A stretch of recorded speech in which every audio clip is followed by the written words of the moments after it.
दोस्तों, राहुल ने इसी साल अपना ग्रेजुएशन किया है और वो अपना एक नया बिज़नेस इस्टेब्लिश करना चाहता है।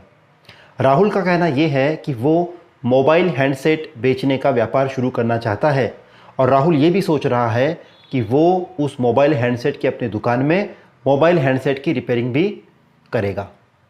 जब हमारी राहुल से इस बारे में बात हुई तो राहुल ने हमसे कहा कि सर, आप जीएसटी में काम करते हैं तो हमें बताइए कि ये कंपोजिशन स्कीम क्या है और क्या मैं इस स्कीम को ले सकता हूँ। तो हमने राहुल को कहा कि राहुल, तुम कंपोजिशन स्कीम को बिल्कुल ले सकते हो। तो उसने कहा कि सर, मैं तो अपने मोबाइल हैंडसेट को बेच रहा हूँ यहाँ पे और साथ में रिपेयरिंग का काम भी कर रहा हूँ, तो मुझे ये बताइए कि कौन कौन सी ऐसी कंडीशन हैं जो मुझे पूरी करनी पड़ेगी या ऐसी कौन सी शर्तें हैं जिसका मुझे पालन करना पड़ेगा इस कंपोजिशन स्कीम में आने के कारण। क्योंकि राहुल को कई लोगों ने बताया कि जीएसटी एक बहुत अजीब सा लॉ है जो लोगों के बहुत कम समझ में आया है, लोग इसको अभी समझ रहे हैं और नंबर ऑफ़ रिटर्न भी काफ़ी ज़्यादा हैं इसमें, तो इसकी कंप्लायंसेस करना भी अपने आप में बहुत बड़ा टास्क है। तो हमने राहुल को कहा कि नहीं राहुल, ऐसी कोई बात नहीं है, कंपोजिशन स्कीम में जाना है या रेगुलर स्कीम में जाना है, ये डिसीजन तो हमें हमारी बिज़नेस की रिक्वायरमेंट के अकॉर्डिंग करनी होती है। और रही बात जीएसटी लॉ की, तो हमने उन्हें यही कहा कि जो पुराने 17 इनडायरेक्ट टैक्स लॉ थे उनको मिला करके एक लॉ बना दिया गया है जिसका नाम है goods and service taxes, GST. तो दोस्तों, हमने राहुल को ये कहा कि राहुल, अगर तुम अपना मोबाइल हैंडसेट का काम कर रहे हो और अगर तुम उसके साथ रिपेयरिंग भी कर रहे हो तो तुम कंपोजिशन में जा सकते हो, लेकिन कुछ ऐसे शर्तें हैं जो तुम्हें पालन करनी पड़ेगी। राहुल ने पूछा, सर ऐसी क्या शर्तें हैं? तो हमने उससे ये कहा कि पहली शर्त तो ये है कि तुम राजस्थान के बाहर, अगर तुम राजस्थान में अपनी दुकान चला रहे हो तो तुम अपना मोबाइल हैंडसेट राजस्थान के बाहर सप्लाई नहीं कर सकते हो, यानी कि इंटर स्टेट सप्लाई नहीं कर सकते हो। तो उन्होंने कहा, अच्छा सर, ऐसी बात है। दूसरा, हमने उसे ये कहा कि राहुल, तुम फ्लिपकार्ट और अमेज़न जैसे ई कॉमर्स ऑपरेटर जो होते हैं उनके थ्रू भी अपने मोबाइल हैंडसेट की सप्लाई नहीं कर पाओगे। उन्होंने कहा, सर अच्छा ऐसी कंडीशन है। उसके बाद में मैंने उन्हें ये कहा कि राहुल, तुम कंपोजिशन स्कीम में अप्लाई कर सकते हो क्योंकि तुम कैजुअल टैक्सेबल पर्सन तो हो नहीं, ना ही तुम कोई नॉन रेजिडेंट टैक्सेबल पर्सन हो, तुम तो रेजिडेंट, तुम्हारा रेजिडेंशियल स्टेटस जो है वो भी रेजिडेंट इंडियन का है और तुम अपना परमानेंट इस्टेब्लिशमेंट लगा करके यहाँ पे काम करोगे तो तुम कंपोजिशन स्कीम ऑप्ट कर सकते हो, लेकिन कुछ कंडीशंस जो मैंने आपको बताई है वो आपको पूरी करनी पड़ेगी। तो राहुल ने मुझे ये कहा कि सर, कई बार हमारे साथ ऐसा होता है कि हमें अमेजन और फ्लिपकार्ट पे भी माल बेचना होता है, या हम जो डिस्प्ले करते हैं ऑनलाइन उसके थ्रू भी हमें माल बेचना पड़ता है राजस्थान के बाहर, इंटरेस्टेड सप्लाई करनी होती है। तो सर, उस कंडीशन में हमें क्या करना होगा? तो मैंने कहा कि उस कंडीशन में आप कंपोजिशन स्कीम को ऑप्ट नहीं कर सकते हो, आपको फिर रेगुलर स्कीम में जाना पड़ेगा, क्योंकि रेगुलर स्कीम में जो बंदा काम करता है वही इंटर स्टेट सप्लाई कर सकता है और ई कॉमर्स ऑपरेटर के थ्रू माल बेच सकता है। उसके बाद में राहुल ने मुझसे एक प्रश्न पूछा कि सर, अभी तक तो मैं अनरजिस्टर्ड था क्योंकि मेरा व्यापार अभी मैंने जस्ट शुरू किया है, लेकिन अब मैं सोच रहा हूँ कि मैं रजिस्ट्रेशन ले लूँ ताकि माल खरीदने बेचने में मुझे ईजी रहे और मैं भी टैक्स कंप्लायंस करना सीखूं और एक अच्छा सिटीजन बन सकूं। हमने उससे ये कहा कि राहुल, कंपोजिशन स्कीम अगर तुम ऑप्ट करना चाहते हो तो ये जो फाइनेंशियल ईयर 1 अप्रैल 2020 से चालू हो चुका है, नया फाइनेंशियल ईयर 2020-21 जो चालू हो चुका है, इसमें वैसे तो कंपोजिशन स्कीम ऑप्ट करने की जो डेट थी वो 31 मार्च 2020 थी, लेकिन उस डेट को लॉकडाउन की वजह से बढ़ा करके 30 जून 2020 कर दिया गया है। यानी अगर तुम अभी जो करंट में चालू साल चल रहा है इसमें भी अगर तुम कंपोजिशन स्कीम में ऑप्ट करना चाहते हो तो आप अगर ऑलरेडी रजिस्टर्ड हो तो उस केस में आप CMP 02 फाइल करो। 30 जून के पहले आपको वहाँ पे कंफर्मेशन मिल जाएगा और आप कंपोजिशन स्कीम में आ जाओगे। अगर आपने अभी तक रजिस्ट्रेशन नहीं लिया है तो आप रजिस्ट्रेशन फाइल कीजिए, रजिस्ट्रेशन में ही कंपोजिशन का ऑप्शन आता है, उसे यस कीजिए और आगे प्रोसीड कीजिए। उसके बाद में राहुल ने मुझसे अगला प्रश्न पूछा कि सर, क्या हम during the year composition scheme से बाहर भी आ सकते हैं क्या? हमने उससे ये कहा, क्यों भाई, ऐसी तुम्हें क्या ज़रूरत है? अभी तो तुम रजिस्ट्रेशन लेने की कह रहे हो या जीएसटी में जाने की बात कर रहे हो, उन्होंने कहा कि सर कई बार ऐसा प्लेटफॉर्म हमारे पास में आता है या कई बार ऐसी कोई हैवी डिमांड आ जाती है जिस वजह से हमें बल्क में ऑर्डर इंटरेस्टेड सप्लाई करना होता है। तो हमने उससे ये कहा कि राहुल देखो, प्रोविज़न ऐसा है कि तुम कंपोजिशन स्कीम में अगर हो तो उस कंपोजिशन स्कीम से रेगुलर स्कीम में तो ड्यूरिंग देयर कभी भी जा सकते हो, कहीं कोई मनाही नहीं है।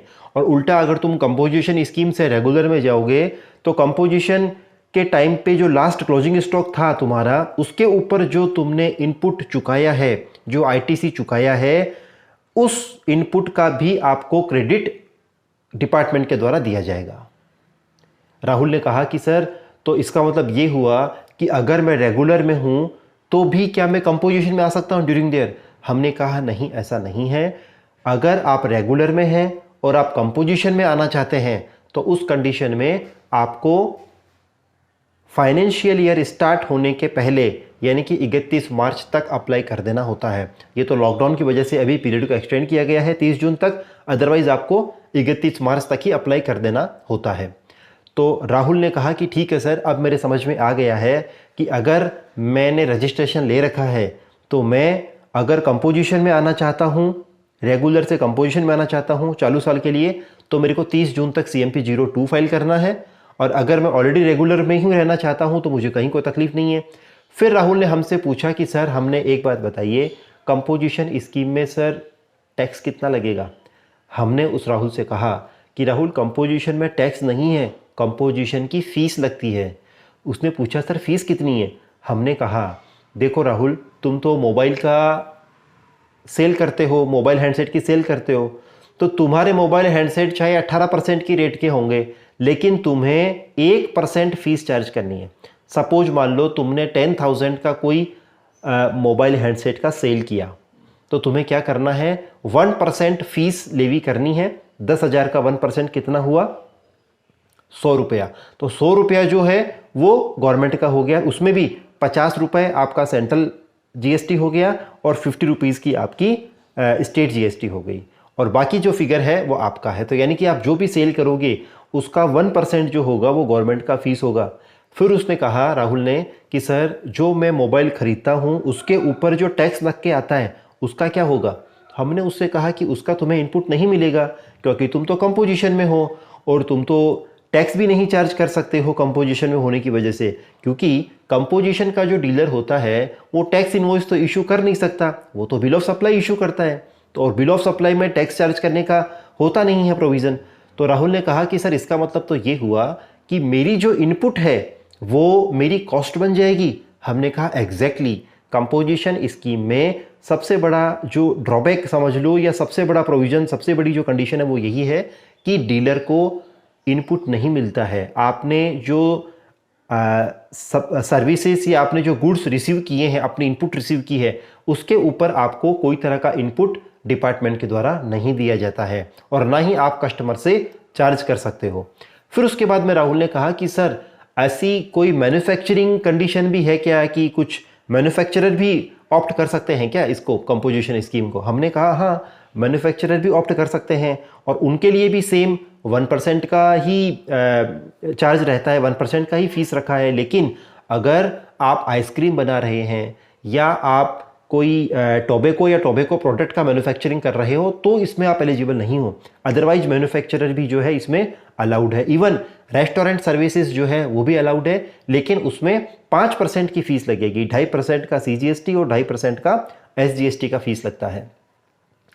उसके बाद में राहुल ने हमसे कहा कि सर कंपोजिशन स्कीम में एक हमारा ये भी प्रश्न रह गया है कि जो सर्विस प्रोवाइडर हैं उनके लिए सर क्या प्रावधान है? तो हमने ये कहा कि 1 अप्रैल 2019 से गवर्नमेंट के द्वारा जो सर्विस प्रोवाइडर्स है उनके लिए भी ये स्कीम लागू कर दी गई है। अगर आपकी सप्लाई का टोटल जो रिसिप्ट है वो 50 लाख रुपए से कम है तो आप कंपोजिशन स्कीम ऑप्ट कर सकते हो और उसमें आपकी जो फीस होगी कंपोजिशन की वो 6% होगी। 3% CGST, 3% SGST की फीस रहेगी इसमें। और अगर आप अपने ट्रेडिंग के साथ में, गुड्स की ट्रेडिंग के साथ में या मैन्युफैक्चरिंग के साथ में सप्लाई कर रहे हो, जैसे कि राहुल कर रहा है इस केस में, राहुल मोबाइल हैंडसेट के साथ में रिपेयरिंग भी कर रहा है, तो उसमें एक कंडीशन डाल रखी है कि आप अपने टोटल टर्नओवर का 10% या फिर 5 लाख रुपए, दोनों में से जो भी अधिक हो वहां तक की सप्लाई कर सकते। उसके बाद राहुल ने हमसे ये पूछा कि सर हमें ये भी बताइए कि इसमें हमें रिटर्न कितने फाइल करने होंगे, क्योंकि मैं तो नया व्यापारी हूँ, ज़्यादा रिटर्न नहीं फाइल कर पाऊंगा या ज़्यादा कंसल्टेंट को पेमेंट नहीं कर पाऊंगा। तो हमने राहुल से कहा कि कंपोजिशन में आपको हर क्वार्टरली पेमेंट करना है टैक्स का। आपने जितनी सप्लाई की है उसके हिसाब से उसका 1% जो होगा ट्रेडिंग और मैन्युफैक्चरिंग के केस में आपको पे करना है। अगर आपने सर्विस प्रोवाइड कराई है तो उसका 6% आपको पे करना है। अगर आप रेस्टोरेंट सर्विस में हैं तो आपको 5% फ़ी देनी है। तो उसने कहा कि सर साल में 4 बार क्वार्टरली देनी है, इसका मतलब साल में 4 बार तो मुझे टैक्स का पेमेंट करना है, और रिटर्न्स कितनी होगी? तो मैंने कहा कि आपका एक तो एनुअल रिटर्न होगा और 4 बार आपका टैक्स पेमेंट जाएगा। तो उन्होंने कहा कि ठीक है सर। अब सर हमें ये भी बताइए कि जो रिवर्स चार्ज होता है, ये जो RCM वगैरह कुछ शब्द हमने सुना है, तो क्या ये भी हमें फॉलो करना पड़ेगा, और इसके अलावा मुझे क्या क्या चीज़ें ध्यान में रखनी पड़ेगी? हमने राहुल से कहा रिवर्स चार्ज मैकेनिज्म भी आपको फॉलो करना पड़ेगा। फॉर एग्जांपल, आपके अगर आप गुड्स GTA की सर्विस, गुड्स ट्रांसपोर्ट एजेंसी की सर्विस, या कोई ऐसी सर्विस जो RCM में आती है, जो कि हम आपको अगले वीडियो में अगले इसी सीरीज में किसी में हम RCM को भी एड्रेस करेंगे, तो उसमें जब बताएंगे। तो अगर RCM आता है तो आपको सेक्शन 9(3) और सेक्शन 9(3) का जो RCM है वो अगर अट्रैक्ट होता है तो आपको उसको फॉलो करना पड़ेगा। RCM में आपको टैक्स देना पड़ेगा, और इनपुट चूँकि आपको मिलेगी नहीं, तो वो जो टैक्स होगा वो आपका एक तरीके से कॉस्ट बन जाएगा, कॉस्ट में ऐड हो जाएगा। उसके बाद में हमने उससे ये भी कहा कि जब आप रजिस्ट्रेशन ले लोगे तो उसको आपको अपने बिजनेस की एक प्रोमिनेंट प्लेस पे उसको जो रजिस्ट्रेशन सर्टिफिकेट है उसको डिस्प्ले करना पड़ेगा, और आपको ये भी लिखना पड़ेगा कि अंडर कंपोजिशन स्कीम, और जो आप बिल ऑफ सप्लाई प्रिंट करवाओगे या बिल ऑफ सप्लाई इशू करोगे सप्लाई के टाइम पे, जैसे कि regular dealer tax invoice issue करता है, वैसे ही कंपोजिशन डीलर जो होता है वो बिल ऑफ सप्लाई इशू करता है। और उसमें आपको ज़रूरी है कि आप नीचे ये मेंशन करें कि not eligible for collection of tax, और इस तरीके से जो है बिल ऑफ सप्लाई का भी एक अलग फॉर्मेट है जिसको आपको फॉलो करना पड़ेगा, और आपको ये सब प्रोसीजर जो है फॉलो करनी होगी। तो कुल मिलाकर के दोस्तों, ये कंपोजिशन स्कीम के बारे में हमने आपको आज बताया, और इस आज की वीडियो में राहुल एक काल्पनिक कैरेक्टर था। आपको समझाने के हिसाब से हमने क्वेश्चन आंसर टाइप में इस वीडियो को बनाया है, ताकि अंडरस्टैंडिंग पर्पज़ से ये सॉल्व हो सके। क्योंकि ये जो GST की पाठशाला हम अभी चला रहे हैं लॉकडाउन की वजह से, हमारा टारगेट ये है कि हमारे जो व्यूवर्स हैं, अगर वो बिगिनर्स भी हैं, तो वो GST के बारे में समझ सकें। और मैं आपको ये कहना चाहूँगा कि अगर ये जो लॉकडाउन का पीरियड है, इसमें जो हमारी सीरीज अभी GST पाठशाला की चल रही है, इसको अगर आप कंप्लीट देखोगे तो आपको एक पूरा कॉन्फिडेंस आ जाएगा कि GST भी आपको काफ़ी कुछ अब समझ में आ गया है। GST के बारे में आप अब अनजान नहीं रहे हैं। दोस्तों, हमारा अगला वीडियो जो है वो ई वे बिल को लेकर के होगा, क्योंकि काफ़ी लोगों की ये प्रॉब्लम रहती है कि सर ई वे बिल क्या होता है, अगर हमारी गाड़ी बीच में डिटेन हो गई तो क्या क्या प्रोविजंस होते हैं, और किस तरह की पेनल्टी इसमें लग सकती है, किस कंडीशन में ई वे बिल बनाना कंपलसरी होता है। तो ई वे बिल से रिलेटेड इशू जो होगा वो हम हमारे अगले वीडियो में एड्रेस करेंगे। और तब तक दोस्तों, आप अपना ख्याल रखिएगा। धन्यवाद। जय हिंद, जय भारत।